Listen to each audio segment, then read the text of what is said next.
Ever thought about how much we depend on streetlights? They guide us home, improve visibility, and keep our neighborhoods safe. But keeping them on? That's where City Power comes in. In the month of March, our teams worked faster than you might think. Our target for fixing a streetlight was 3 days, but we managed to get it done in just under 1.5 days on average. That's about the same time it takes the human body to fully digest a meal.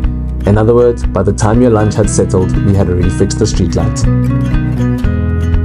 From Alexandra to Soweto, from Randburg to Roodepoort, we tackled 2,283 streetlight faults and successfully repaired 1,974 of them. That's an 86.4% success rate.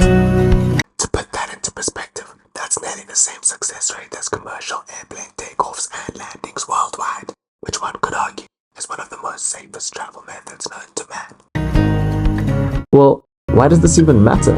Because well-lit streets reduce accidents by up to 30% and lower crime rates significantly. Seriously, walking down a dark street is like driving in heavy fog with no headlights. Technically possible, but definitely not recommended, since humans don't come with built-in night vision like cats do, so keeping the lights on is essential. Even on major roads, we're working faster and smarter. Our goal for fixing motorway streetlights was 2 days, and we got it done in just under 2 days.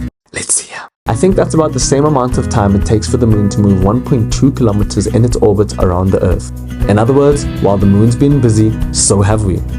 We're not stopping here. Your reports help us stay ahead, so keep letting us know when streetlights need fixing, because together, we'll keep Joburg shining bright.